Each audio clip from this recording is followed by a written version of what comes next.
আসসালামু আলাইকুম এভরিওয়ান, সবাইকে ওয়েলকাম করছি আমাদের এসএসসি 26 এর জন্য যে free live session SSC 26 success স্ট্র্যাটেজিতে লেস স্ট্রেস মোর সাকসেস। এটা দিয়ে আমি বোঝানোর চেষ্টা করেছি পরীক্ষার সময় আমরা আসলে যতটা স্ট্রেসড থাকি এতটা স্ট্রেসড না থেকেও পরীক্ষায় আসলে ভালো রেজাল্ট করা যায়। যার প্রমাণ আমরা প্রতি বছরই দেখি যে কিছু স্টুডেন্ট 2 বছর খুব সিরিয়াসলি পড়াশোনা করেও লাস্ট 2 মোমেন্টে এসে কিছু ভুলের কারণে তারা জিপিএ 5 মিস করে। আর কিছু স্টুডেন্ট জাস্ট পরীক্ষার সময় পড়েও তারা খুব দুর্দান্ত রেজাল্ট করে, তারা গোল্ডেন পায়, বোর্ডে স্ট্যান্ড করে, ইভেন বৃত্তি পর্যন্ত পায়।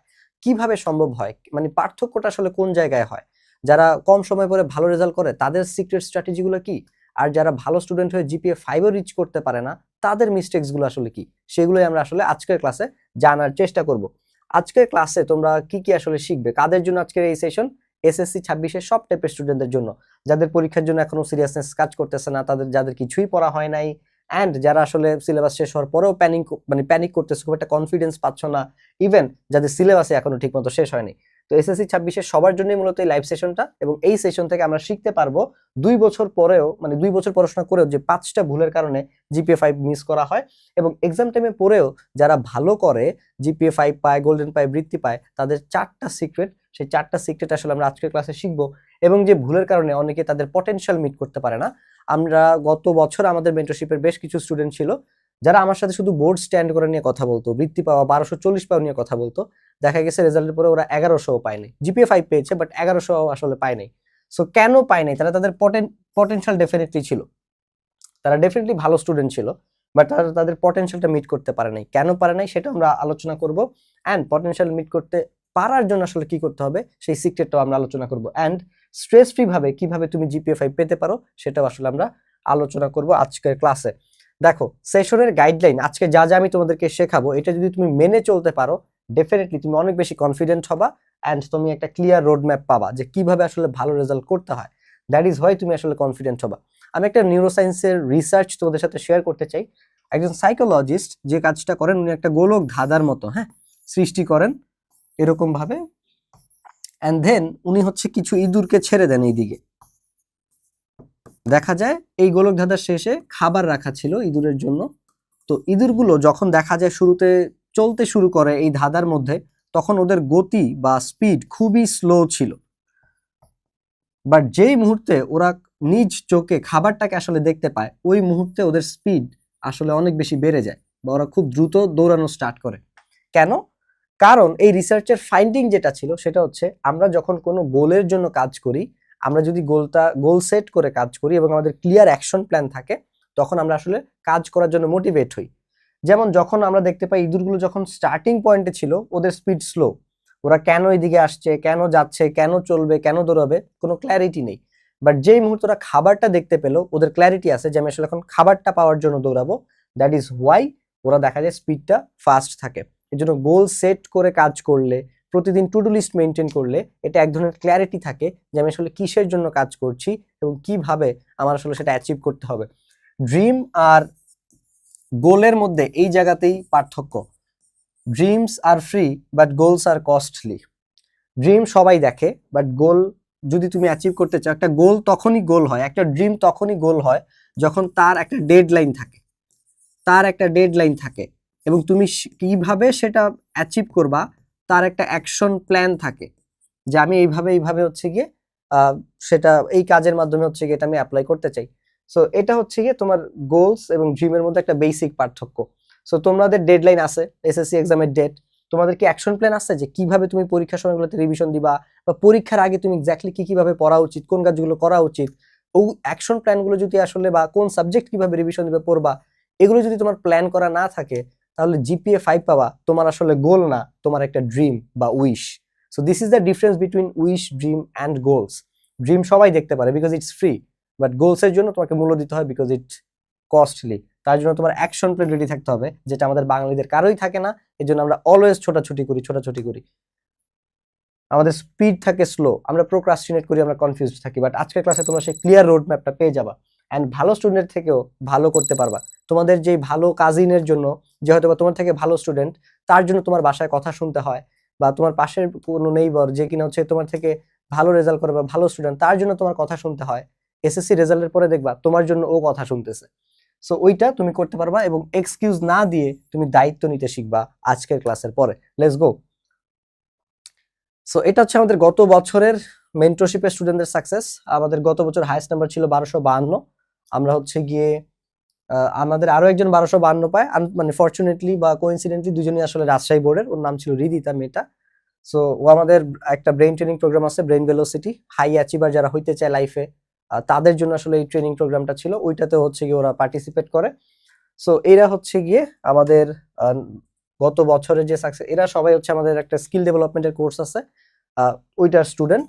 ওরা হচ্ছে সবাই এইচএসসি, তোমাদের এক ব্যাচ সিনিয়র। জাস্ট এসএসসির পরের যে বন্ধটা থাকে ওই বন্ধটা পাশাপাশি এইচএসসি যে মেন্টরশিপ পুরো এইচএসসি লাইফ জুড়ে, এটা হচ্ছে টাইম চেম্বার, এটার নাম আমরা দিয়েছি। স্কিল ডেভেলপমেন্ট পাশাপাশি এইচএসসির যে মেন্টরশিপ সেটা হচ্ছে এরা পায়। এরা সবাই হচ্ছে টাইম, এরা এসএসসি তেও ছিল, এইচএসসি তো এরা আমার কাছেই আছে, ইভেন এরা সবাই। সো এটা ছিল আমাদের গত ব্যাচের যে সাকসেস স্টোরি। সেটা আমরা কয়েকজনের নিজ মুখ থেকে সেই সাকসেস স্টোরিগুলো একটু শুনে আসার চেষ্টা করব। সাকিব ভাইয়া শুধু আমাদের একাডেমিকলি ভাবে সাহায্য করেনি, বরং আমাদের জীবনে অনেক সমস্যার সমাধান করে দিয়েছেন। তিনি যেভাবে লজিক্যালি প্রত্যেকটা সমস্যার সমাধান করেছেন তা সত্যি অসাধারণ। যদিও আমি আগে থেকেই পড়ালেখা করতাম, কিন্তু সাকিব ভাইয়ের কোর্সে এনরোল করার পর তার গাইডলাইন পেয়ে আমি বুঝতে পারি যে কীভাবে গুছিয়ে পড়ালেখা করতে হবে, কোন সমস্যার সমাধান কি হতে পারে এবং কোন স্ট্র্যাটেজি মেনটেন করে পড়লে সব কিছু ম্যানেজেবল হয়ে যায়, কীভাবে সিকিউ এবং এমসিকিউর মধ্যে সামঞ্জস্য রেখে দুটোতেই সমান গুরুত্ব দেওয়া যাবে, কীভাবে এমসিকিউ পড়লে আমরা সবচেয়ে বেশি নাম্বার এনশিওর করতে পারবো এবং কীভাবে প্র্যাকটিস করলে আমরা পরীক্ষা হলে নার্ভাস না হয়ে কনফিডেন্টের সাথে সকল অ্যান্সার দিতে পারবো। স্যার সব কিছুই ভাই একদম সুন্দরভাবে বলে দিতেন। কারণ আমার কাছে মনে হয় শুধু পড়ালেখা করলে হয় না, পড়াকে ইফেক্টিভ, প্রোডাক্টিভ এবং রেজাল্ট ওরিয়েন্টেড করতে হলে তোমার দরকার একটা সঠিক স্ট্র্যাটেজি এবং একজন সঠিক মেন্টর। ভাইয়া অনেক ডেডিকেটেড একজন পার্সন। ভাইয়া আমাদেরকে যা যা শিখিয়েছেন তা আমি এর আগে কোথাও কখনো শিখিনি। এর জন্য ভাইয়ার প্রতি আমি সবসময় কৃতজ্ঞ। কিন্তু কে জানতো সেই 1000 টাকাই হবে আমার লাইফের one of the best investment. মেন্টরশিপে এনরোল করার পরবর্তী সময় আমি দেখতে পাই ইশতিয়াক সাকিব ভাইয়া অনেকগুলো লাইভ সেশন নিচ্ছেন। সেই লাইভ সেশনে তিনি আমাদের নানা পার্সোনাল প্রবলেম সহ নানা একাডেমিক প্রবলেম নিয়ে আলোচনা করতেন এবং তার সলিউশন বলতেন। তিনি আমাদের অনেকগুলো গোল্ডেন রুল শিখিয়েছেন, যেগুলো আমাদের বয়সী অনেক শিক্ষার্থী জানেও না এবং তারা অবগত নয়। এত ভালো কোর্স আমি কোনো সময় করিনি। আমি কোর্সের পিছনে অনেক টাকা খরচ করেছি, নানা একাডেমিক কোর্স কিনেছি, কিন্তু আদালতে আমার একাডেমিক বলো অথবা পার্সোনাল লাইফ বলো কোনো ক্ষেত্রেই কোনো ইমপ্রুভমেন্ট ঘটে নাই।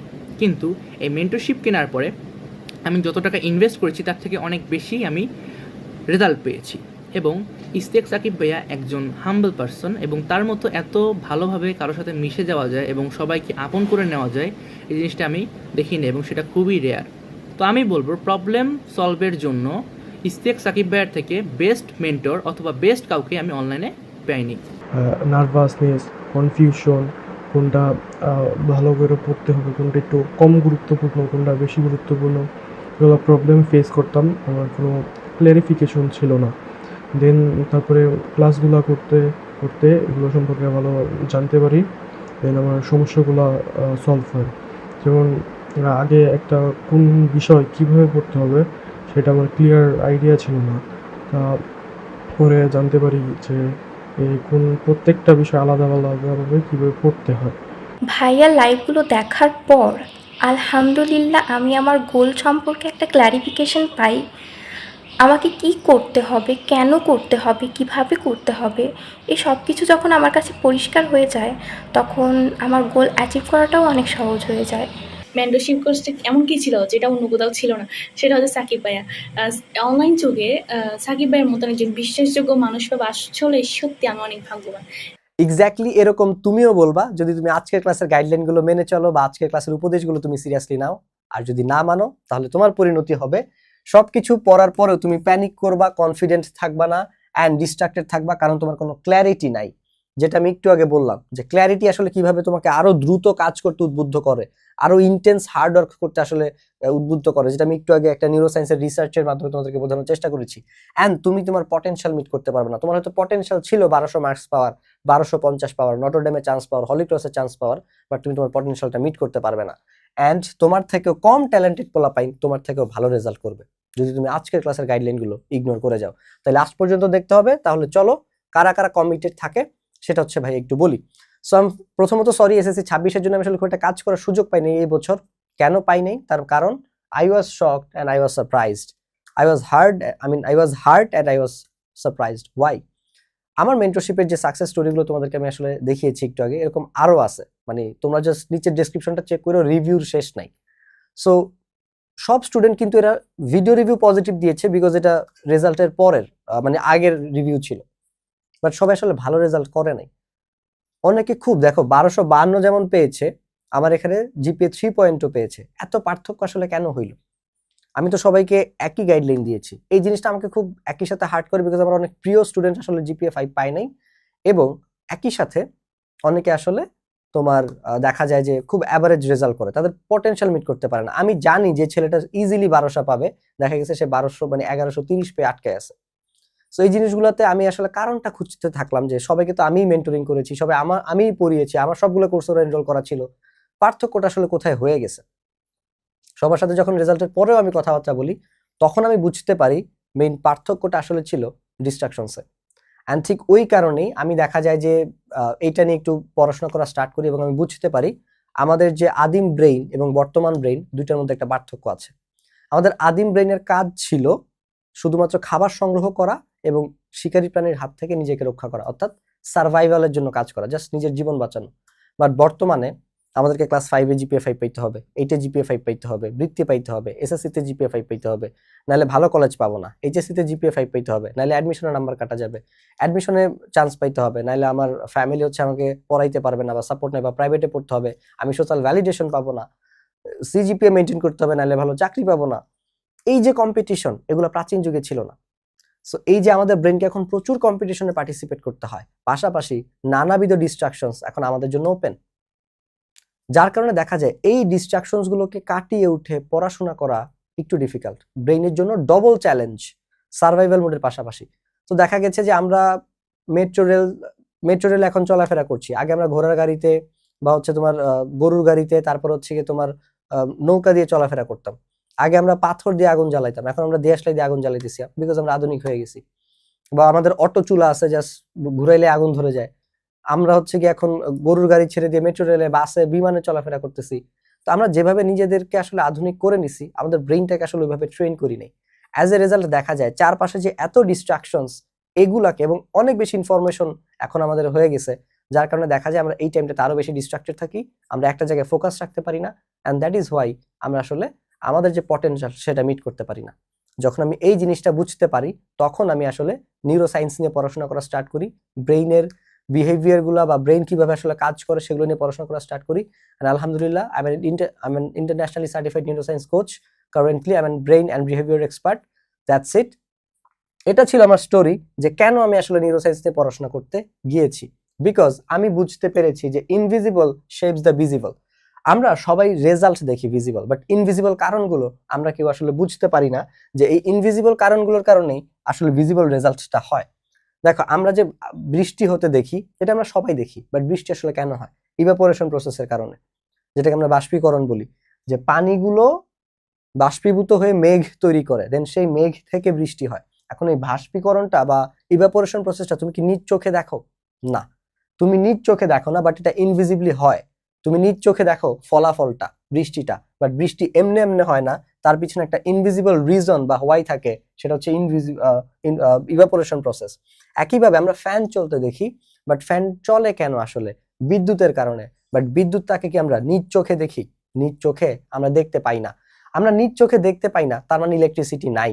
এই বিষয়টা এরকম না। তোমার যদি মনে হয় যে ইলেকট্রিসিটি বলতে কিছু নাই, তাহলে তুমি কারেন্টের মধ্যে হাত দিয়ে দেখো, মরে যাওয়ার পরে তুমি হয়তো আর বিশ্বাস করার সুযোগ থাকবে না, বাট তোমার আশেপাশের মানুষ বিশ্বাস করবে ইলেকট্রিসিটি বলতে কিছু একটা আছে। যখন কারেন্টের শক খাবা, ইলেকট্রিক শক খাবা, তখন বুঝবা। সো তুমি চোখে দেখতেছো না, তার মানে এটা এক্সিস্ট করে না, ডাজন্ট মেক এনি সেন্স।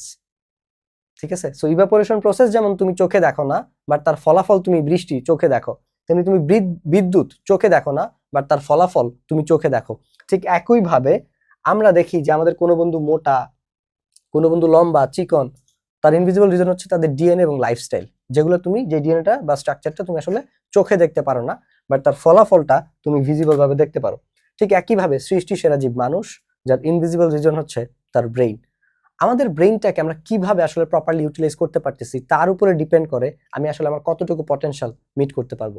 ঠিক এই জিনিসটাই মানে ফিল করা মাত্র আমি আসলে ব্রেইন এক্সপার্ট হই, ব্রেইন নিয়ে পড়াশোনা করি। ঠিক একইভাবে আমি যে দেখলাম আমার কিছু কিছু স্টুডেন্ট আসলে ভালো রেজাল্ট করলো না, একই মেন্টরের আওতায় থেকে, একই টিচারের আওতায় থেকে কেউ 1252 পায়, কেউ 4 পয়েন্টের আটকে যায়। কাহিনীটা কোন জায়গায়? কাহিনীটা ঠিক এই জায়গায় যে কেউ ফোকাসড হয়ে পড়াশোনা করেছে আর কেউ ডিস্ট্রাক্টেড ছিল, অ্যান্ড দ্যাট ইজ হয় তারা তাদের ফুল পটেনশিয়ালটা আসলে মিট করতে পারেনি। রিসোর্স সবার কাছে একই ছিল, একই মেন্টর, একই ক্লাস, একই পড়া, বাট রেজাল্টে পার্থক্য। এটা কি অযথা হয়েছে? কারণ ছাড়া হয়েছে? না, ডেফিনেটলি একটা কারণ ছিল। আর সেই ইনভিজিবল কারণটা খুঁজে পাওয়ার জন্যই আমি আসলে ব্রেইন নিয়ে পড়াশোনা করে ব্রেইন এক্সপার্ট হয়েছিলাম। সো আমার পড়াশোনা ছিল ঢাকার মণিপুর হাই স্কুল থেকে। আমি আমার স্কুলে এসএসসির মার্কসের ভিত্তিতে ফার্স্ট ছিলাম ছেলেদের মধ্যে। দেন আমি নটরডেম কলেজে চান্স পাই, দেন সেখান থেকে আমি গোল্ডেন জিপিএ 5 মানে জিপিএ 5 নিয়ে পাস করি। দেন হচ্ছে আমি সাস্ট থেকে আমার গ্র্যাজুয়েশন কমপ্লিট করি, অ্যান্ড দেন আমি যখন গত 2 বছর আসলে একাডেমিক, আমি এই সংখ্যাটা আসলে 580 থেকে 630 এর উপরে হবে, আমি সরাসরি মেন্টরিং করার মাধ্যমে স্টুডেন্টের প্রবলেমগুলো নিয়ে অ্যাওয়ার হই এবং আমি বুঝতে পারি সবকিছুর মূলে আসলে brain. And that is Y আমি আসলে নিউরোসায়েন্স নিয়ে পড়াশোনা স্টার্ট করি, অ্যান্ড কারেন্টলি আমি রিলেশনশিপ কোচ হওয়ার জন্য পড়াশোনা করতেছি। খুব দ্রুত আমি এটাতেও সার্টিফাইড হয়ে যাবো ইনশাল্লাহ। সো এই ছিল ছোট্ট করে আমার পরিচয়, and this is the services যেগুলো আমি প্রোভাইড করে থাকি। তুমি যদি আমার কাছে কোনো 1-to-1 কাউন্সিলিং নিতে চাও, সেগুলো হচ্ছে গিয়ে প্রতি ঘন্টায় তোমাকে 2000 টাকা দিতে হবে। সো জিপিএ 5 মিস হবার 5টা কারণ, এইটা নিয়ে আমরা ফাইনালি আলোচনা করব যে কেন 2 বছর পড়ার পরেও বা ভালো স্টুডেন্টরাও আসলে জিপিএ 5 মিস করে, কেন তারা তাদের পটেনশিয়াল মিট করতে পারে না। যেটা আমি একটু আগে বলেছি, আমার অনেক স্টুডেন্ট আমার সাথে কথা বলতো বৃত্তি পাওয়ার জন্য, কিভাবে বোর্ডে স্ট্যান্ড করতে পারে, কিভাবে তারা 1240 পেতে পারে, এগুলো নিয়ে, বা দেখা গেছে 1100 পায়নি বা 1130 আটকে গেছে। কোন ভুলের কারণে, মানে ভুলের কারণে তারা আসলে আটকে গেল, সেটাই আমরা এখন বোঝার চেষ্টা করব। বেশি পড়লে এ প্লাস পাওয়া যায়, তারা এটা ভেবেছিল। ঠিক আছে, এটা একটা মিথ। বিজয় হচ্ছে রাজশাহী বোর্ডের একটা স্টুডেন্ট। আমাদের যে স্কিল ডেভেলপমেন্টের কোর্সটা আছে ওটার দাম অনেক বেশি, 30-40 হাজার টাকা। তো এত টাকা তো আসলে স্টুডেন্টরা দিতে পারবে না। তো আমি একটা প্যারেন্টস মিটিং করি ওদের পরীক্ষার আগে। তো বাবা মা ওই প্যারেন্টস মিটিং এ ছিল, বিজয়ের বাবা মা দুজনই ছিল এবং আঙ্কেল আন্টি খুব ইমপ্রেসড ছিল। তো আঙ্কেল আমাকে টাকা দেওয়ার জন্য কল দেয়, অ্যান্ড আমাকে নর্মালি কেউ স্যার বলে, কেউ আপনি, কেউ তুমি, এক একজন এক একভাবে ডাকে, এটা আমরা নর্মালি নেই। তো আঙ্কেল খুব ফানি ছিলেন, মানে খুবই ফ্রেন্ডলি ছিলেন। উনি হচ্ছে আমাকে কাকা করে ডাকতেছিলেন যে কাকা, আমার ছেলেটা আগে অনেক দুষ্ট ছিল, আপনার কাছে যাওয়ার পরে আমি নিজে চোখে দেখছি যে ও যথেষ্ট পরিমাণ মনোযোগ দিয়ে পড়াশোনা করছে এবং আমি এটাতে খুবই সন্তুষ্ট। আমি চাই ও এইচএসসি তো আপনার কাছে থাকুক। তো এইটা দেখার মানে বলার পরে আঙ্কেল হচ্ছে গিয়ে আমাকে হচ্ছে গিয়ে টাকাটা পাঠায় দেয়, কিভাবে পাঠাইতে হবে জেনে, এই আর কি। সো আঙ্কেল নিজে দেখছে ওনার ছেলে পড়াশোনা করছে এবং উনি এটাতে সন্তুষ্ট ছিল। দ্যাট ইজ হয় উনি এতগুলো টাকা দিয়ে এইচএসসি তেও ছেলেকে আবার আমার কাছে পাঠাইছে, এইচএসসি মেন্টরশিপ প্লাস হচ্ছে স্কিল ডেভেলপমেন্টের কোর্সের জন্য। আমাদের বিজয় রেজাল্ট আসছে কত জানো? 4.89। সেম রাজশাহী বোর্ডে আরো একজন, আমার সব থেকে মেন্টরশিপে হাইয়েস্ট যারা পাইছে তারা যেমন রাজশাহী বোর্ডের অনেক ভালো স্টুডেন্ট, যারা জিপিএ 5 পাওয়ার বা 1200 পাওয়ার ক্যাপাবিলিটি ছিল বাট জিপিএ 5ও পায় নাই, তারা হচ্ছে রাজশাহী বোর্ড। এরকম আছে, আমি নামিশার কথা বলতে পারি। সো এই যে 4.89 এ গিয়ে ওরা আটকে গেল, আরেকজন আছে দিনাজপুরের 4.83 পাইছে। এবং এদের কপালটা কি জানো? জাস্ট ফিজিক্সে পাইছে 77, ম্যাথে পাইছে 79, রিলিজিয়নে পাইছে 78, এরকম। এইভাবে এসে এই জায়গাতে এসে নাম্বারগুলো আটকে গেছে। এন্ড এইটা তুমি আসলে কিভাবে সলভ করতে পারবা? কারণ তুমি যে তোমার যে ধারণা বেশি পড়লে এ প্লাস পাওয়া যায়, এটা তো সেটা মিথ্যা প্রমাণ করে দিছে। যার কথা বললাম 4.83 আটকাইছে, ও আমার প্রাইভেট ব্যাচের সেকেন্ড বেস্ট স্টুডেন্ট ছিল। সেকেন্ড বেস্ট প্রাইভেট হচ্ছে আমি পরীক্ষার আগে মাসে 6000 টাকা দিয়ে ওদেরকে পার্সোনালি পড়াইতাম একটা ব্যাচ আকারে। সো এই যে তার সেকেন্ড বেস্ট স্টুডেন্ট যে সব থেকে ভালো ছিল, ও 1195 পাইছে। তারপরে সেকেন্ড বেস্ট স্টুডেন্ট হয়েছে 4.83, বাট ওর থেকে অর্ধেক পড়াশোনা করে একজন পাইছে 4.94। ওর থেকে অর্ধেক পড়াশোনা করে, তাহলে বেশি পড়লে এ প্লাস পাওয়া যায়, কতটুকু সত্য এটা তুমি নিজে ভেবে দেখো।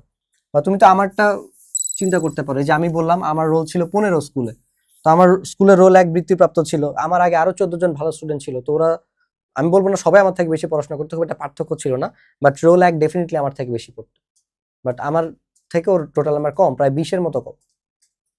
তো বেশি পড়লে যে রেজাল্ট ভালো হবে, এটা এই কথা কোনো যৌক্তিকতা নাই, তুমি এটা ভাবতেও পারো না। বিকজ তুমি কত বেশি পড়ছো, তুমি কয়টা মডেল টেস্টে ফার্স্ট হইছো, 5-8 এ বৃত্তি পাইছো, এগুলো তোমার খাতায় লেখা থাকে না, এবং তোমার বোর্ডের খাতা যিনি দেখেন ওই স্যার এগুলো জানেন না। সো এই ভুল ধারণার কারণে অনেক ভালো স্টুডেন্ট জিপিএ 5 মিস করে। মোর টাইম ম্যাটার করে না, মোর স্ট্র্যাটেজি ম্যাটার করে, মোর রাইট স্ট্র্যাটেজি ম্যাটার করে। ওই স্ট্র্যাটেজিগুলো তুমি জানো কিনা একটু পরে আমরা সেই স্ট্র্যাটেজিগুলো তোমাকে জানাই দিব। র্যান্ডম প্লাস এক্সাম ফোকাসড পড়াশোনা।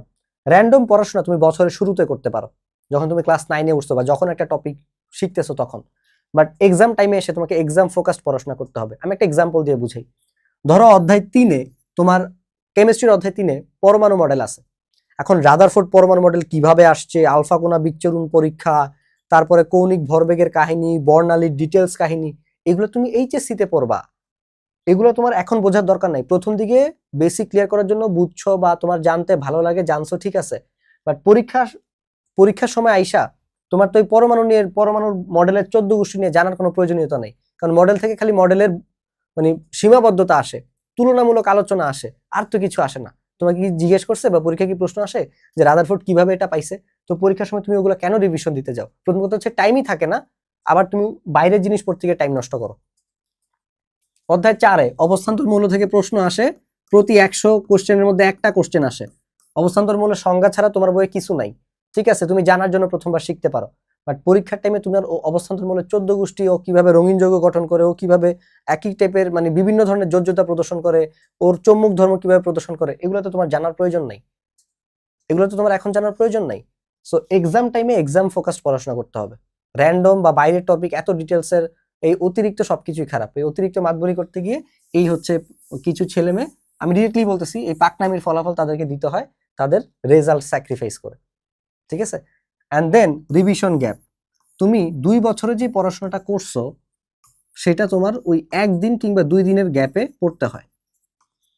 ওই 1 দিন 2 দিনের গ্যাপে কোন কোন টপিকগুলো তুমি রিভিশন দিবা, কিভাবে দিবা, সেটা কি তোমার ক্ল্যারিফাইড থাকে, ক্লিয়ার আইডিয়া থাকে? থাকে না। Revision is the mother of learning. বারবার রিভিশন দিলে তোমার নিউরনগুলো কানেক্টেড থাকে, সিনপসিস বেশি বেটার ভাবে হয়। হেবসের একটা লই আছে যে neuron that fires together wire together. বারবার পড়লে ওই নিউরনগুলো বারবার ফায়ার করে, এগুলো খুব স্ট্রং সিনাপসিস গঠন করে, তোমার মেমোরিটা খুব ভালো হয়।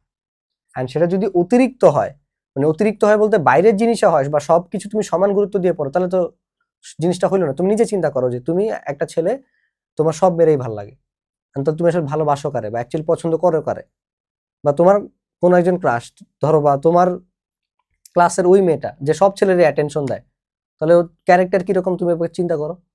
সো তোমাকে প্রায়োরিটি সেট করতে হবে যে কোন পড়াগুলো আমার আসলে বেশি গুরুত্বপূর্ণ, পরীক্ষা আসতে পারে। তোমাকে পরীক্ষার মধ্যে ওই পড়াগুলোকে প্রায়োরিটি দিয়ে রিভিশন দিতে হবে, আর বাকিগুলো আগে থেকে একটু নোট করে রাখতে হবে, বা কোনগুলো পরীক্ষার মাঝখানে রিভিশন দিবা, কোনগুলো রিভিশন দিবা না, এগুলো তোমার আগেই ডিভাইড করে রাখতে হবে। এই হোমওয়ার্কটা পরীক্ষার সময়ের হোমওয়ার্ক না, এটা পরীক্ষার আগে করে রাখতে হয় আর পরীক্ষার সময় অ্যাপ্লাই করতে হয়, যেটা বাংলাদেশের ম্যাক্সিমাম স্টুডেন্টরা জানেই না। অ্যান্ড দ্যাট ইজ ওয়াই পরীক্ষার সময় শত শত স্টুডেন্ট জিপিএ 5 মিস করে, যারা ডিজার্ভ করতো জিপিএ 5, যারা তাদের পটেনশিয়াল মিট করতে পারে না। আবার অনেকে পরীক্ষার সময় পড়ে জিপিএ 5 পেয়ে যায়, বিকজ তারা এগুলো মেনটেন করে। And then distractions. ভালো স্টুডেন্টরা তো ফোনে ডিস্ট্রাক্টেড থাকে না, থাকে অনেকে পটেনশিয়াল মিট করে, বাট আমরা ধরো ফোন অ্যাডিকশন, অন্যান্য অ্যাডিকশন, এগুলো নিয়ে আমরা কথা বলবো না। আমরা ডিস্ট্রাকশন 2 টাইপের থাকে। একটা হচ্ছে ব্যাড, এই যে phone addiction, adult content consume করা, তোমার ফোনে স্ক্রল করা, এটা সেটা, হ্যাঁ, এগুলো হচ্ছে ব্যাড। আর কিছু গুড ডিস্ট্রাকশনস আছে যেগুলো মনে হয় না ডিস্ট্রাকশনস, বাট অ্যাকচুয়ালি ডিস্ট্রাকশনস। ধরো তোমার গোল হচ্ছে, ধরো একটা বিড়াল, হ্যাঁ, একটা বিড়াল যদি সিংহ হইতে চায়, তাহলে ওকে সবার আগে কি করতে হবে জানো? ইঁদুর খাওয়ার অভ্যাস বাদ দিতে হবে। কারণ সিংহ ইঁদুর খায় না। সো তুমি পাইতে চাও 1240, তুমি নটরডেম হলি ক্রসে চান্স পাইতে চাও, কিন্তু তুমি কাজ করতেছো পাস করা পোলাপাইনের মতো বা ফেল করা পোলাপাইনের মতো, তাহলে তো তোমার কোনো লাভ নাই।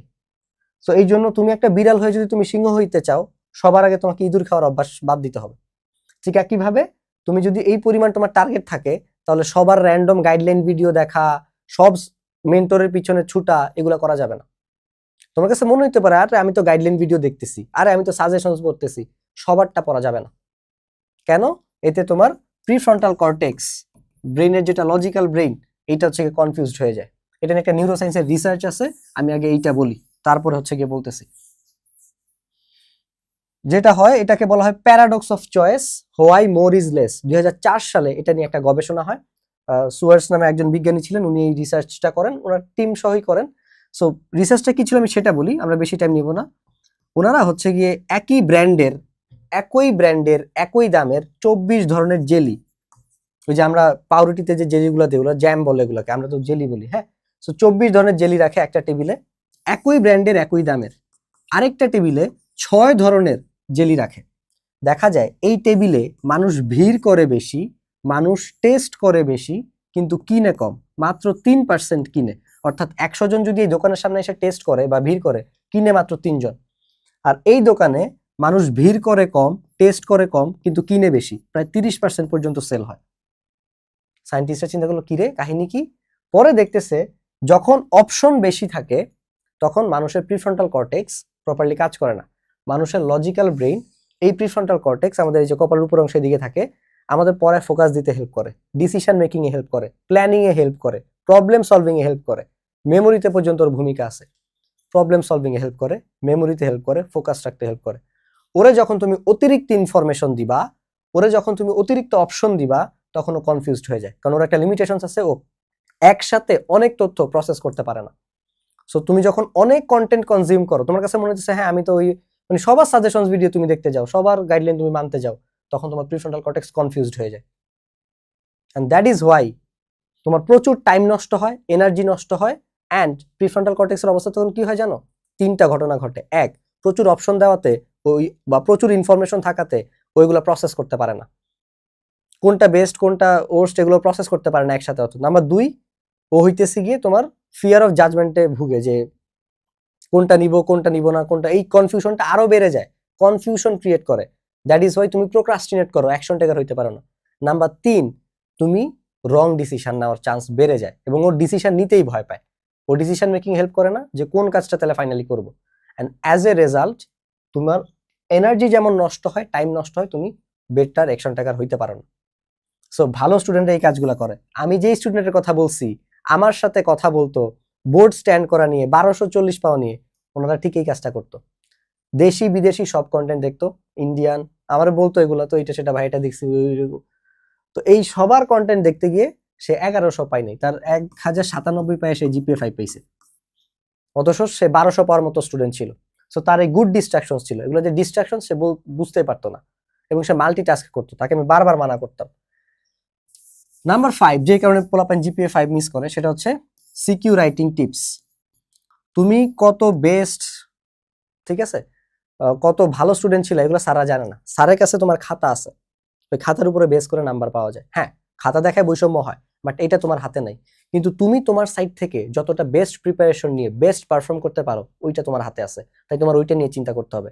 নাম্বার দিবে কি দিবে না ওইটা তোমার হাতে নাই, তুমি এটা নিয়ে চিন্তা করে কোনো লাভও নাই, তাই তুমি চিন্তা করবে এটা নিয়ে। সো কিভাবে লিখলে সিকিউতে বেশি মার্কস পাওয়া যায় এটা অনেকে জানে না, গাইডের মতো পড়ে যায়, গাইড থেকে ওইভাবেই লিখে, অ্যাজ এ রেজাল্ট তাদের নাম্বার অনেকটা কমে যায়। সো যার কারণে তারা আসলে তাদের পটেনশিয়াল মিট করতে পারে না। এইবার আসি স্কোয়ার অফ সাডেন সাকসেস, অর্থাৎ যারা পরীক্ষার সময় পরে ভালো করে তাদের যে 4টা সিক্রেট, তার মধ্যে একটা হচ্ছে গিয়ে মেন্টর। তুমি তোমার পিঠ কখনো দেখতে পারবা না, তোমার পিঠ দেখবে আরেকজন। সো মেন্টর তোমার জন্য হচ্ছে একটা জিপিএস ট্র্যাকার, একটা মিরর, একটা আয়না, যে কোন জায়গায় তোমার খুঁত আছে, কোন জায়গায় তোমার ভুল আছে, তুমি কোন দিকে গেলে ভালো করতে পারবা, তোমার সিচুয়েশন থেকে আসলে কোন কাজটা করা বেস্ট। কারণ একই পথে একজন একটা কাজ করে সাকসেসফুল হয়েছে, তার মানে তুমিও ওই কাজটা করে সাকসেসফুল হবা, ডাজন্ট মেক এনি সেন্স। ঠিক আছে, তুমি দেখছো যে একজন 16 ঘন্টা পরে জিপিএ 5 পাইছে, একজন 4 ঘন্টা পরে। তোমার এলাকার এক ভাই বলছে যে আরে ধুর এত পড়া লাগে না, আমি দেখে দেখে লিখে জিপিএ 5 পাইছি। তুমি মনে করছো যে হ্যাঁ আমিও তাহলে দেখে দেখে লিখে পাবো। পরীক্ষার হলে গিয়ে দেখতেছো তুমি ঘাড়ি ঘুরাইতে পারতেছো না, কারণ গার্ড করা। সো একজন একটা ওয়েতে সাকসেসফুল হয়েছে, তার মানে তুমি কপি করে তুমিও ওইটাতে সাকসেসফুল হবা। একই স্ট্র্যাটেজি সবার জন্য কাজ করে না। যেমন তোমাকে আমি এক্সাম্পল দিয়ে বুঝাই, এই যে ছাগলটা, এইটা জিরাফে জিজ্ঞেস করতেছে মামা পানি কত দূরে, তখন জিরাফ বলে বেশি না মামা, গলা পর্যন্ত। এখন জিরাফের কথা শুনে ছাগল যদি পানিতে লাফ দেয়, তোমার কি মনে হয় ছাগল বাঁচবে? ছাগলের মাথা থাকবে এই জায়গায়, ছাগল ডুবে মরে যাবে। সো তোমার অবস্থা হবে এরকম, আরেকজনের কথা শুনে যদি নিজের অবস্থান না বুঝো, কারণ আমাদের প্রত্যেকের সিচুয়েশন আলাদা, প্রত্যেকের সামর্থ্য আলাদা, প্রত্যেকের প্রিপারেশন স্টেজ আলাদা, ঠিক আছে, অ্যাবিলিটি আলাদা। তো সব জায়গা থেকে এই যে সিচুয়েশন অ্যাবিলিটি এগুলো যে আলাদা, তা ওইটা উপরে দেখো দুজনের সিচুয়েশন কিন্তু আলাদা। ওর হাইটে লম্বা, ওর তো পানি গলা পর্যন্ত আসবে, কিন্তু ওর তো হাইটে ছোট, ও যদি এই গলা নামে ডুবে মরে যাবে। সো কারো কথা শুনে এরকম হচ্ছে কি তোমার ম্যানিপুলেটেড হওয়া যাবে না, তোমার নিজের অবস্থান বুঝতে হবে। সো মেন্টর তোমাকে ওই পথটা দেখাবে যে তোমার জন্য আসলে কোনটা বেস্ট। সো ওদের এরকম মেন্টর থাকে যারা ওদেরকে গাইডলাইন করে, এন্ড এরা চরম লেভেলের বিলিভার থাকে যে আমি পারবই, ওরা বিলিভ করে। দেখো আমার কিছু স্টুডেন্ট আছে, এই যে শুভদীপ উপজেলা ফার্স্ট হয়েছে এসএসসি 25-এ 1213 পাইছে, ওর সাথে আমার পডকাস্ট আছে চ্যানেলে। সোনি চিরাঙ্গুর থেকে 1200 পাইছে, উপমা তোমার ঢাকা বোর্ড থেকে 1206 পাইছে, এই যে সিফাত ঢাকা বোর্ড থেকে 1230 পাইছে, আদিল 1252 পাইছে। তো আমাদের দেখবা যে ওদের বিলিভ ছিল যে ওরা পারবে। যেমন উপমার সাথে আমার স্ক্রিনশটই ছিল যে ভাইয়া আমি আরো বেশি এক্সপেক্ট করছিলাম, বাট আই এম হ্যাপি এইটাতে। ওদের বিলিভ ছিল ওরা পারবে। তোমার যদি বিলিভ থাকে যে আমি পারবই, তাহলে তোমার অ্যাকশন গুলো ওইরকম হবে, তুমি বেটার অ্যাকশন টেকার হবা। দেখো এই যে আমার যারা হিন্দু ধর্মের স্টুডেন্ট আছে, যে সোনি, শুভদীপ, ওরা ভগবানের পূজা করে। কেন? কারণ ওরা ভগবানে বিশ্বাস করে, তাই ওরা পূজা করে। বিলিভ কি? ভগবান। অ্যাকশন কি? পূজা। আমি বিলিভ করি আল্লাহতে, বা এই যে আমি উপমা, তারপর আমার যারা সিফাত, আমরা বিলিভ করি কাকে? আল্লাহকে। অ্যাকশন কি? নামাজ পড়ি, রোজা রাখি। বিলিভ যেরকম হবে অ্যাকশন সেরকম হবে। তোমার যদি অ্যাকশন ঠিক না থাকে, তার মানে তোমার বিলিভ ঠিক নেই। ধরো তুমি নামাজ পড়তেছো না, তুমি হচ্ছে গিয়ে রোজা রাখতেছো না, বা তুমি ভালো কাজ করতেছো না, অন্যান্য খারাপ কাজ করতেছো, এগুলো হচ্ছে গিয়ে তোমার অ্যাকশন। তার মানে তোমার বিলিফে সমস্যা আছে। কি সমস্যা? তুমি পরকালে বিশ্বাস করো না, যে পরকালে জান্নাত জাহান্নাম বলতে কিছু আছে, বা তোমাকে হিসাব দিতে হবে। তার মানে তোমার বিলিফে সমস্যা আছে। এরকম যারা বিলিভ করে যে আমি পারবোই ভালো করতে, ওদের অ্যাকশন ওইরকম হয়। ভালো করার জন্য যার যার কাছে যাওয়া লাগে ওরা তাই তাই করে, যেই কোর্স কিনে লাগে ওরা সেই কোর্স কিনে, যা যা করা লাগে তাই তাই করে, যতক্ষণ পড়া লাগে ততক্ষণ পড়ে। এই যে ওর কারণ ওরা বিলিভ করে ওরা পারবে, এই জন্য ওদের অ্যাকশন গুলো ওইরকম হয়। আর যে বিলিভ করে আমি কি পারবো, আমাকে কি দিয়ে হবে, এই যে সেলফ ডাউট, ওর অ্যাকশন ওইরকম হয়। স্লো অ্যাকশন, প্রোক্রাস্টিনেট মার্কা অ্যাকশন ওইরকম। সো কখন যদি দেখো তোমার অ্যাকশনে ঝামেলা হইতেছে, তুমি অ্যাকশনটাকে হইতে পারতেছো না, তার মানে তোমার বিলিফে ঝামেলা আছে, সেটা রিলিজিয়াস থেকেও নর্মাল দিকেও।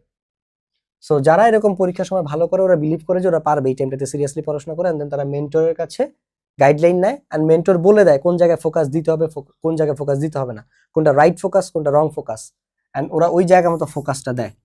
অ্যান্ড তো ওরা অ্যাটলিস্ট 2 মাস পরীক্ষার সময়, পরীক্ষার আগে হোক, পরীক্ষার সময় সহ, এই পরীক্ষার টাইমটাতে ওরা কনসিস্টেন্সি মেনটেন করে। ঠিক আছে? এই 4টা সিক্রেটের কারণেই ওরা মূলত ভালো করতে পারে এবং ওদের পটেনশিয়াল মিট করতে পারে। ঠিক আছে? So this is the power of focus. এখন ভাইয়া আপনার গত বছর মেন্টরশিপে আপনি তো এটা বলবেনই মেন্টরশিপ ব্যাচের জন্য, আপনার কোর্স কেনার জন্য। তো আপনি তো আপনার মেন্টরশিপেও তো সবাই জিপিএ 5 পায় নাই, তো ওদের তো মেন্টর ছিল, আপনি ছিলেন, তাহলে আপনার মেন্টরশিপে সবাই জিপিএ 5 কেন পাইলো না? ওই যেই একটা কারণে সবাই তাদের পটেনশিয়াল মিট করতে পারে না, সেটা হচ্ছে গিয়ে এইটা। ঠিক আছে?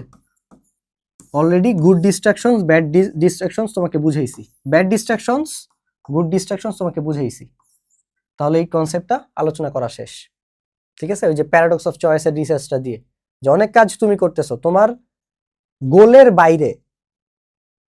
বাইরে তুমি যেই কাজই করবা, সেটা যতই ভালো হোক, সেটাও তোমার জন্য একটা ডিস্ট্রাকশনস। অ্যান্ড আমরা আসলে কেন ডিস্ট্রাক্টেড থাকি?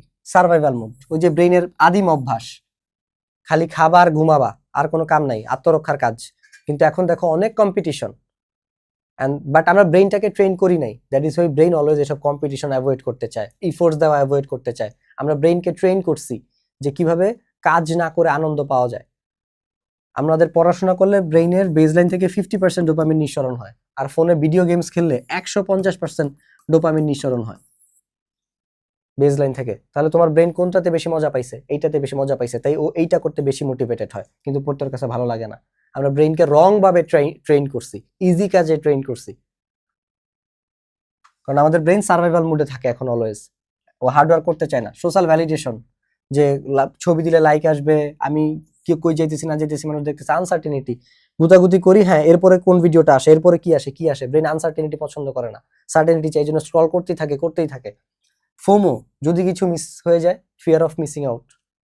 যদি তুমি কোনো আপডেট 2 দিন ফেসবুক না চালায় দেখবা কে কি পোস্ট দিল, ও কি করতেছে, একটু দেখি কি চলতেছে, এগুলা কাজ করে। মনে হয় যেন তুমি এগুলা না রাখলে দুনিয়া খতম হয়ে যাবে, এরকম একটা অবস্থা, খোঁজ খবর না রাখলে। সো তোমার মধ্যে এগুলা কাজ করে। সো এই কারণে দেখা যায় আমরা ডিস্ট্রাক্টেড থাকি। আমি খুবই সরি, এই ডিস্ট্রাকশনস এর উপরে আমি চাইলে তোমাকে ঘন্টার পর ঘন্টা, মানে মিনিমাম 4 ঘন্টা ক্লাস নিতে পারবো, আমার ব্রেন সিকনেস নামে আলাদা করছি, বাট আমি তোমাকে 5% নলেজও দেইনি ডিস্ট্রাকশনস এর উপরে, কারণ এটা আমাদের আদিম, মানে মেইন টপিক না। বাট তোমাকে আমি জানাই রাখলাম, এই ডিস্ট্রাকশনসের কারণেই ম্যাক্সিমাম স্টুডেন্ট তার পটেনশিয়াল মিট করতে পারে না, পরীক্ষার সময় তো তারা ডিস্ট্রাক্টেড থাকে এবং তারা ভালো রেজাল্ট করতে পারে না। এবার আসো, এই যে ডিস্ট্রাকশনসের কারণে রেজাল্ট আসলে কি দাঁড়ায়। ডক্টর গ্লোরিয়া মার্কের একটা রিসার্চ আছে, উনি বলছে আমরা কোনো ডিপ ওয়ার্ক যদি করি, খুব মনোযোগ দিয়ে পড়তেছি, ওই টাইমে যদি আমরা 1 সেকেন্ডের ডিস্ট্রাকশনস আমাদের 23 মিনিট 15 সেকেন্ডের ফোকাস নষ্ট করে দেয়। অর্থাৎ ধরো আমি মনোযোগ দিয়ে পড়তেছি, এই টাইমে হঠাৎ আমার ফোনে একটা মেসেজ আসছে, আমি মেসেজটা চেক করলাম, রিপ্লাই দিলাম, দেন আবার পড়া ট্রাই করতেছি, আবার পুনরায় একই মনোযোগ আসতে আমার 23 মিনিট 15 সেকেন্ড সময় লাগবে। তাহলে তুমি কি দিনে একবার ডিস্ট্রাক্টেড হও? না, তুমি দিনে কমপক্ষে 12 বার 15 বার ডিস্ট্রাক্টেড হও। তাহলে তুমি ক্যালকুলেশন করে দেখো যে ধরো তুমি 12 বার ডিস্ট্রাকশন হইছো, তাহলে 12 × 23 তোমার আমি 23 করেই ধরলাম, প্রতি 12 বার ডিস্ট্রাকশনসে তোমার 276 মিনিট ওয়েস্ট হয়।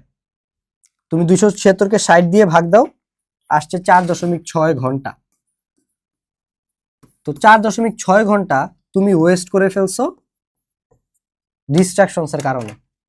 এটা পড়ার টাইমেই, পড়া অবস্থায়, আর এমনিতেই তো কত ফোন চালাও। তাহলে তোমার 24 ঘন্টার মধ্যে 8 ঘন্টা তুমি ঘুমাও, 10 ঘন্টা তোমার খাওয়া দাওয়া ঘোরাফেরা এমনিতেই চলে যায়, বাকি 16 ঘন্টার মধ্যে 4 ঘন্টা যদি তুমি ওয়েস্টই করে ফেলো, তোমার 12 ঘন্টা থাকে, এর মধ্যে 4 ঘন্টা আরো অ্যাডিকশন থাকে, তোমার পড়ার টাইম কত কমে যায় তুমি চিন্তা করো।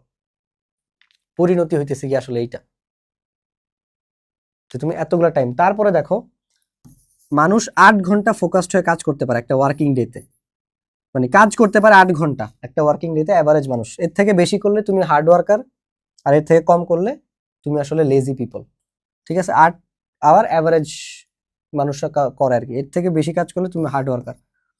8 ঘন্টার যে মানুষ কাজ করে অ্যাভারেজে ওয়ার্কিং ডেতে, এর মধ্যে মানুষ মাত্র 1.5 ঘন্টা ফোকাসড থাকে, মানুষ মাত্র 1.5 ঘন্টা ফোকাসড হয়ে কাজ করে। এবার বুঝছো, যারা পরীক্ষার সময় ভালো করে ওদের মেন গুণই থাকে কিন্তু এই যে, তার মধ্যে একটা, 4টা সিক্রেটের মধ্যে একটা হচ্ছে ফোকাস। এন্ড ফোকাস কেন এত গুরুত্বপূর্ণ ভূমিকা পালন করে, ফোকাস কেন এত পাওয়ারফুল, ফোকাস যে পাওয়ারফুল এটা তো তুমিও জানো। ফোকাসের পাওয়ার কি, ধরো তুমি যে সূর্যের আলো তোমার শরীরে আসে, তাহলে কি আমাদের গায়ে গরম লাগে, আমাদের জামা কাপড় শুকায়, বাট সূর্যের আলোকে যদি তুমি ম্যাগনিফাইং গ্লাস দিয়ে এক জায়গায় ফোকাস করাও, ওখানে আগুন জ্বলে ওঠে। This is the power of focus. So এটা সলিউশন কি যে ভাই আমরা ডিস্ট্রাক্টেড থাকি? সলিউশন হচ্ছে ল অফ পোলারিটি। আপাতত পরীক্ষার টাইমের জন্য এইটাই। আল্লাহ প্রত্যেকবার বলছে আমি প্রত্যেক জিনিসকে জোড়া জোড়া সৃষ্টি করেছি যাতে তোমরা শিক্ষা গ্রহণ করো। এটা শুধু এইটা না, সূরা আদ-দারিয়াতে যেমন আছে, সূরা ইয়াসিনে আছে, আরো বেশ কয়েকটা সূরাতে এই কথাটা আছে। ঠিক আছে, আরো বেশ কয়েকটা সূরাতে এটা হচ্ছে গিয়ে আছে। সো আল্লাহ এটা দিয়ে কি বুঝাইতে চাইছে? পৃথিবীতে সলিউশন ছাড়া কোনো প্রবলেম নেই, প্রত্যেকটা প্রবলেমের সলিউশন আছে, প্রত্যেকটা অবস্টাকলসের পসিবিলিটিস আছে, প্রত্যেকটা ডিফিকাল্টিজের অপরচুনিটি আসছে, প্রত্যেকটা কনফিউশনের ক্ল্যারিটি আছে, প্রত্যেকটা ডিস্ট্রাকশনসের অপোজিট হচ্ছে গিয়ে ফোকাস। অর্থাৎ এরা দুজন পাশাপাশি আসে। যেমন সূরা আল ইনশিরাতেও আল্লাহ বলছে যে নিশ্চয়ই কষ্টের সাথে স্বস্তি রয়েছে, ইন্নামা আল উসরি ইউসরা ফা ইন্নামা আল উসরি ইউসরা। এখন আমরা অলওয়েজ কষ্টের দিকে ফোকাস দেই, তাই আমরা স্বস্তির দিকে ফোকাস করতে পারি না। যেমন ধরো তোমার কোনো ফ্রেন্ড বা তোমার হইতে পারে তোমার পার্টনার তোমাকে চিট করছে, এখন এই চিট করার কারণে দেখবা যে তুমি কষ্ট পাচ্ছ। এখন এই চিট করার ঘটনার মধ্যে কষ্টও আছে, স্বস্তিও আছে, যে তুমি একজন চিটারের কাছ থেকে মুক্তি পাইছো। ও ভবিষ্যতে থাকলে ও আরো বড় চিট করতো, আরো বড় মারা দিত তোমাকে। তো এটা এক ধরনের স্বস্তি না? তুমি একজন বিশ্বাসঘাতকের থেকে মুক্তি পাইছো, বাট তোমার কাছে কষ্ট লাগে, বিকজ তুমি ফোকাস দিছো কষ্টতে, এই জন্য তোমার কষ্টটা বড় হয়ে যায়। সো তুমি যদি প্রবলেমে ফোকাস দাও, ফোকাস বড় হয়ে যাবে, তুমি যদি সলিউশনে ফোকাস দাও, সলিউশন বড় হয়ে যাবে। সো এই জন্য তোমার কাছে এটাকে বলে ল অফ পোলারিটি। একই সাথে এই প্রবলেম আর সলিউশন একসাথেই থাকে। তুমি সবসময় প্রবলেমের দিকে নজর দাও, তাই সলিউশন তোমার চোখে পড়ে না। প্রত্যেকটা ডিফিকাল্টিস তোমার লাইফে অপরচুনিটি নিয়ে আসে, তুমি ডিফিকাল্টিজের দিকে ফোকাস দাও, তাই অপরচুনিটি তোমার চোখে পড়ে না। প্রত্যেকটা ডিস্ট্রাকশনস এর অপোজিটে ফোকাস আছে, বাট তুমি ডিস্ট্রাক্টেড থাকো। মানে দেখো, ডিস্ট্রাকশনস তো এক ধরনের কি, ডিস্ট্রাকশনস তো এক ধরনের ফোকাস, ডিস্ট্রাকশনস তো এক ধরনের ফোকাস। ফোন কি নিজে নিজে তোমার হাতে চলে আসে? না ভাই, আমি তো পড়তেছি, হঠাৎ করে ফোনটা হাতে চলে আসছে, অটোমেটিক ফেসবুক অন হয়ে গেছে, এরকম না। Distraction is a decision, distraction is a decision. তুমি নিজে ফোন নাও, ফেসবুকে ঢুকো, ইউটিউবে ঢুকো, দেন ভিডিও চালাও, তার মানে তুমি ফোকাসটা রং জায়গায় দিছো।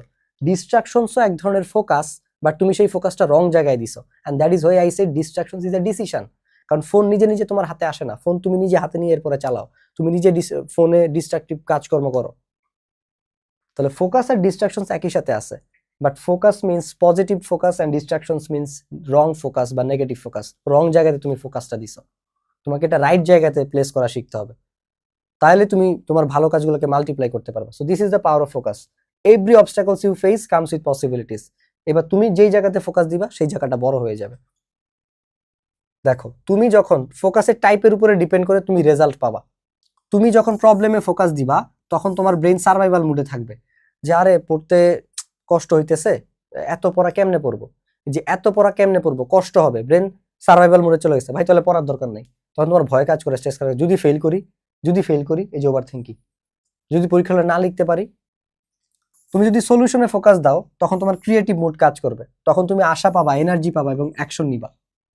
তুমি যদি মনে করো যে আচ্ছা ঠিক আছে, যতটুকু টাইম আছে এতটুকু টাইম আমি সিরিয়াসলি পড়াশোনা করব, দেখবা তোমার ব্রেন তাহলে এখন কি কি করা যায়, কার কাছে যাওয়া যায়, কি সাজেশনস পড়া যায়, এই যে তুমি ক্রিয়েটিভ ভাবে চিন্তা করা স্টার্ট করবা, তোমার এনার্জেটিক থাকবা, তোমার এক ধরনের আশা থাকবে, এন্ড দ্যাট ইজ তুমি অ্যাকশন নিবা। কোনো কোর্স এনরোল করবা বা নিয়মিত ইউটিউবে ফ্রি ক্লাসগুলো করবা, সাজেশনস অনুযায়ী পড়বা, ফোকাস দিয়ে পড়বা, অ্যাকশন টেকার হবা। আর তুমি যদি ব্লেম দাও, আরে ভাই এবার প্রশ্ন কঠিন হবে, টিচার পড়ায় নাই, বাবা মা পড়ায় নাই, টিচার ছিল না, হ্যান ছিল না, ত্যান ছিল না, দোষ তোমার গায়ে থেকে তুমি অন্যের উপরে দোষ চাপাইতেছো, তখন তোমার ব্রেন ডিফেন্সিভ মুডে চলে যায়। তুমি ডিফেন্স করতেছো, ভাই আমার কোনো দোষ নেই, সব অন্য মানুষের দোষ, শিক্ষামন্ত্রী খারাপ, এডুকেশন সিস্টেম খারাপ, বাবা মা খারাপ, টিচার খারাপ, এই খারাপ, স্কুল খারাপ। তখন তোমার রাগ তৈরি হয় সবার প্রতি, বাট তোমার জীবনে কোনো উন্নতি নেই, তুমি ওই একই অবস্থানে থাকবা, কারণ তুমি নিজে দায়িত্ব নাও নাই, তুমি অন্যের উপরে দোষ চাপাচ্ছ, এই জন্য তুমি স্টাক থাকবা। তুমি যদি অপরচুনিটির দিকে ফোকাস দাও, যে এরকম একটা কোর্স পাইছি, বা এরকম একটা সাজেশনস পাইছি, বা এরকম একটা ইউটিউব চ্যানেল পাইছি, বা এরকম একজন মেন্টর পাইছি যার থ্রুতে আমি ভালো রেজাল্ট করতে পারি, এই যে তুমি অপরচুনিটির দিকে ফোকাস দিছো, অ্যাজ এ রেজাল্ট তোমার গ্রোথ মুডে তুমি চলে যাবা, তুমি ভালো করার জন্য মোটিভেশন পাবা এবং তোমার প্রোগ্রেস হবে, অবস্থার উন্নতি হবে, আগের থেকে বেটার সিচুয়েশনে যাবা। সো তুমি কোন জায়গায় ফোকাস দিতেছো তার উপরে বেস করে তোমার রেজাল্টও চেঞ্জ হয়ে যাবে। This is the thing guys. So তোমার ফোকাস আসলে কোন জায়গায়? সো কি বলো তো, সামারিটা কি দাঁড়াইলো? সিলেবাস শেষ হয় নাই এটা কোনো প্রবলেম না, প্রবলেম তোমার ফোকাসে। সিলেবাস শেষ হয় নাই, ঠিক আছে, সিলেবাস শেষ হয় নাই মানে কি, সিলেবাস বাকি আছে। এখন এইটা দুইটা রেজাল্ট ক্রিয়েট করবে, এক ফিয়ার ক্রিয়েট করবে, দুই গ্রোথ ক্রিয়েট করবে। ডিপেন্ড করে তোমার উপরে তুমি কোন জায়গায় ফোকাস দিতেছো। তাহলে সিলেবাস বাকি এইটা কোনো প্রবলেম না, তুমি ফোকাস কোন জায়গায় দিতেছো এইটা একটা প্রবলেম। ঠিক আছে, তুমি যদি সিলেবাস বাকি, অনেক পড়া, এইটা মনে করো ওই যে অনেক পড়াতে ফোকাস দিছো, তাহলে তুমি শেষ, তুমি ওভার থিঙ্কিং করবা। এন্ড তুমি যদি মনে করো যে ঠিক আছে এখনো তো সময় আছে, সিলেবাস শেষ করার মতো সময় আছে, ডেফিনেটলি আছে, 1 মাসের বেশি সময় লাগে না আসলে, তাহলে তুমি এই যে গ্রোথ পাবা। তখন তুমি যে 1 মাসে কে আমার সিলেবাস শেষ করে দিতে পারবে, কে 1 মাসে আমাকে ভালো রেজাল্ট করাইতে পারবে, তুমি তারে খুঁজে নিবা, তার কাছে যাবা, তার হেল্প নিবা। সো সিলেবাস বাকি, সিলেবাস শেষ হয় নাই বা যতই সমস্যা হোক, ওইটা আসলে সমস্যা না, সমস্যা তোমার ফোকাসে, তুমি কোন জায়গায় ফোকাস দিতেছো। এই যে আল্লাহ নিজে ল অফ পোলারিটির কথা কোরআনে বেশ কয়েকবার বলছে, জোড়া জোড়া সৃষ্টি করছে, দেখেন যে কষ্টের সাথে স্বস্তি রয়েছে, সিলেবাস বাকি, একই সাথে টাইম আছে পড়ার জন্য, এটা এক ধরনের স্বস্তি। এখন তুমি কোন দিকে ফোকাস দিবা, কষ্টে নাকি স্বস্তিতে? So this is from this lesson from Quran, directly from Quran. সেবার তুমি কোরআনের লেসন নিবা না তুমি হচ্ছে নিজে ডিপ্রেস থাকবা, সেটা তোমার উপরে ডিপেন্ড করে যে তুমি কোন জায়গায় ফোকাস দিতেছো। So this is the services we have, যে আমরা তোমাকে আসলে হেল্প করতে চাই এই জায়গাটাতে, সাকসেস স্কোয়াডে এবং টিম তাণ্ডবে। এই দুইটার মধ্যে পার্থক্যটা কি সেটা হচ্ছে ভাই একটু পরে বলে দিই। তবে আমাদের যে সার্ভিসগুলো আছে তোমাদের জন্য, এটা কাদের জন্য না আমি বলে দিই। যারা মনে করো যে ভাই শুধু সাজেশনসই যথেষ্ট এবং ইউটিউবের ওয়ান শট ক্লাসও এনাফ এবং ফ্রি রিসোর্সও এনাফ, এই তিনটা জিনিসই গত 3 বছর ছিল, তারপরেও ফেলের হার কমে নাই, বরঞ্চ ফেলের হার ডবল বাড়ছে। সো একটু নিজেকে প্রশ্ন করো, যেহেতু আল্লাহ একটা ব্রেন দিছে, যে গত 3 বছর যেই জিনিসগুলো কাজ করে নাই, তুমি কিভাবে ভাবতেছো যে এই জিনিসগুলো শুধুমাত্র তোমার জন্যই কাজ করবে? একবার প্রশ্ন করো, গত 3 বছর কি অনলাইনে ভাইরা সাজেশন দেয় নাই, ওয়ান শট ক্লাস দেয় নাই, ফ্রিতে পড়ায় তোমাকে একদম বেসিক ক্লিয়ার করে অ্যাডভান্স বানায় দেয় নাই? সবই দিছে, বাট তারপরও ফেলের সংখ্যা ডবল হয়েছে, 3 লাখ থেকে 6 লাখ। ঠিক আছে, 1.5 লাখ থেকে 3 লাখ, দেন 3 লাখ থেকে লাভ দিয়ে 6 লাখ।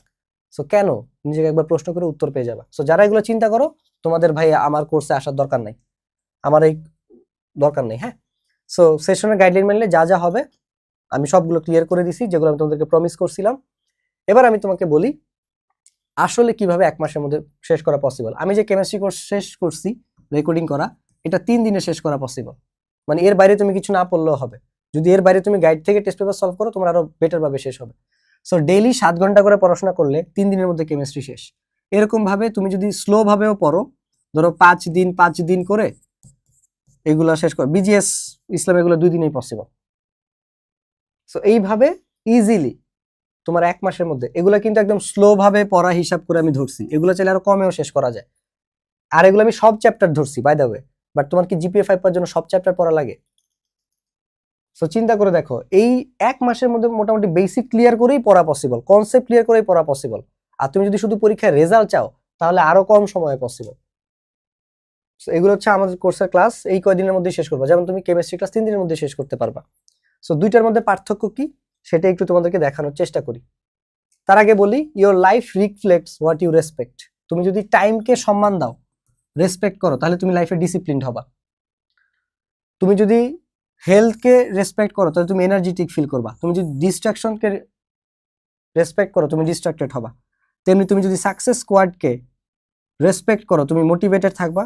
টিম তাণ্ডবকে রেসপেক্ট করলে তুমি কনফিডেন্ট থাকবে যে ইয়েস ভাই, আসলেই ভালো করা পসিবল। সো দুইটার মধ্যে আমি পার্থক্য বুঝাই। এটা হচ্ছে সাকসেস স্কোয়াড, যেইখানে তুমি অল সাবজেক্টের সাজেশনস পাবা, সিকিউ, এমসিকিউ, জ্ঞান অনুধাবন সবকিছুর সাজেশনস পাবা, সাথে 5টা লাইভ সেশন ফ্রিতে পাবা। কেন আমরা ডিস্ট্রাক্টেড থাকি ডিটেইলসে বুঝাবো। এই ক্লাসটা করার পরেই তোমার বয়স 10 থেকে 15 বছর বেড়ে যাবে। তুমি তোমার অনেক ফ্রেন্ডের থেকে আগে থাকতে পারবা। তুমি বুঝতে পারবা, তোমার সেলসের নলেজ অনেক বেড়ে যাবে, যে কে তোমার কাছে কি বেচতে চাইতেছে না চাইতেছে, কেন চাইতেছে, মানুষ তোমাকে কিভাবে ম্যানিপুলেট করতে চায়, যারা তোমাকে ডিস্ট্রাকশনস, এই যে তোমার ডিস্ট্রাকশনস তো আসলে একটা ইন্ডাস্ট্রি। তুমি যত বেশি ফেসবুকে ডিস্ট্রাক্টেড থাকবা, তত বেশি ওরা ইনকাম করতে পারে। সো এই যে তোমাকে কেন ওরা ডিস্ট্রাক্ট করতে পারতেছে, তোমার ব্রেইনটাকে ওরা কিভাবে হ্যাক করছে, এগুলো তুমি শিখে যাবে এই ক্লাসের পরে। এমনিতেই তোমার বয়স 10-15 বছর বেড়ে যাবে এই ক্লাস শেষ। 2 নম্বর ক্লাস হচ্ছে গিয়ে ফোকাস, কিভাবে তুমি তোমার ফোকাসটা ঠিক করবা। একটু আগে দেখাইছি, পরীক্ষার সময় যারা ভালো করে তাদের অন্যতম একটা অস্ত্র হচ্ছে গিয়ে এই টাইমটাতে ফোকাস হয়ে পড়াশোনা করা। অ্যান্ড দেন কোন সাজেশনস কিভাবে পড়বা সেই রোড ম্যাপটা আমি দিয়ে দিব। ক্ল্যারিটি দেখাইছি না, ইঁদুর কিভাবে স্পিড বাড়ে, মানুষের ব্রেনও সেম ভাবে কাজ করে। সাজেশনস রাস্তাঘাটে পাওয়া যায় পরীক্ষার সময়, বাট সেই সাজেশনস কিভাবে কাজে লাগাবা সেটা হচ্ছে আরো বেশি গুরুত্বপূর্ণ। সেটার জন্য আমাদের একটা লাইভ আছে। দেন টাইম ম্যানেজমেন্ট, ডেফিনেটলি তোমার কাছে ভালো রেজাল্ট করার টাইম আছে, বাট এই টাইমের কাছে এত টাইম নাই যে তুমি আরো বেশি ডিস্ট্রাক্টেড থাকবা। সো এই টাইমটা যদি প্রপারলি টাইম ম্যানেজ করতে পারো, সময়ের মূল্য দিতে পারো, ওইটা টাইম ম্যানেজমেন্টের ক্লাসে শিখাবো। দেন পাশাপাশি সিকিউ রাইটিং টিপস থাকবে, কিভাবে লিখলে তুমি প্রত্যেকটা সাবজেক্টে বেশি মার্কস পাবা বা ফুল মার্কস। যেমন আমি কেমিস্ট্রি ক্লাসেই এগুলো দেখাই দিছি, ক্লাসেই দেখানো আছে। So CQ writing tips. Then এই এত কিছুর পরেও যদি তোমাদের কোশ্চেন থাকে, তার জন্য আলাদা একটা কিউএনএ সেশন, দ্যাটস ইট। এবং এই পুরো কোর্সের ডিউরেশন মাত্র 7 দিন। 7 দিনেই সবকিছু পেয়ে যাবে তুমি। হ্যাঁ, দ্যাটস ইট। এটা হচ্ছে কি টিম তাণ্ডব, যেখানে থাকছে ফিজিক্স, কেমিস্ট্রি, ম্যাথ, হায়ার ম্যাথের ক্লাস। এই ফিজিক্স, কেমিস্ট্রি, হায়ার ম্যাথ আমি তোমাকে নিজে পড়াবো, আমার ক্লাসই তুমি করবা। ঠিক আছে, এই যে ফিজিক্স তোমার শেষ হতে 5 দিন লাগবে, কেমিস্ট্রি তোমার 3 দিন লাগবে, তুমি যদি স্লো পড়ো হয়তো 4 দিন লাগবে, এরকম ডেইলি 7 ঘন্টা করে টাইম দিলে 3 দিনে শেষ। দেন তোমার ম্যাথ, হায়ার ম্যাথ এগুলো আমি তোমাকে পড়াবো, বাট বাকি সাবজেক্ট আমি হয়তো তোমাকে পড়াবো না, কিন্তু এমন ভাবে গাইড করব যে মনে হবে আমি তোমারে পড়াইতেছি, এবং তুমি বেস্ট রেজাল্টটাই ওখানে মেক করতে পারবা। কারণ সাজেশনস আছে, কিভাবে পড়বা, কোনটা বাদ দিবা, কিভাবে লিখবা, সবই তো বলে দিতেছি। দ্যাটস ইট, তুমি খালি পড়ে রেজাল্টটা বের করে নিয়ে আসবা। এখানেও আগের মতো 5টা লাইভ সেশন পাবা, খালি একটা লাইভ সেশন এক্সট্রা মেমোরি মাস্টারি। কারণ বিজিএস একভাবে পড়তে হয়, ম্যাথ একভাবে পড়তে হয়, ফিজিক্স একভাবে পড়তে হয়, বিকজ আমি যেহেতু একজন ব্রেইন এক্সপার্ট, আমি জানি যে আমাদের 4 ধরনের লং টার্ম মেমোরি আছে, এবং সেগুলো এক একজন এক একভাবে কাজ করে, এবং আমাদের এক এক সাবজেক্ট এক একভাবে আসলে পড়তে হয়। অ্যান্ড দ্যাট ইজ ওয়াই আমাদের এই মেমোরি মাস্টারি কোর্সে তুমি সেটা জানতে পারবা, যাতে এই কম সময়ে পড়ে ফোকাসড হয়ে পড়ে তুমি পড়াটাকে ভালো মতো মনে রাখতে পারো। ঠিক আছে, এই জন্য মেমোরি মাস্টারি কোর্সটা তোমাদের এই টিম তাণ্ডবে তোমরা ফ্রিতে পেয়ে যাবা।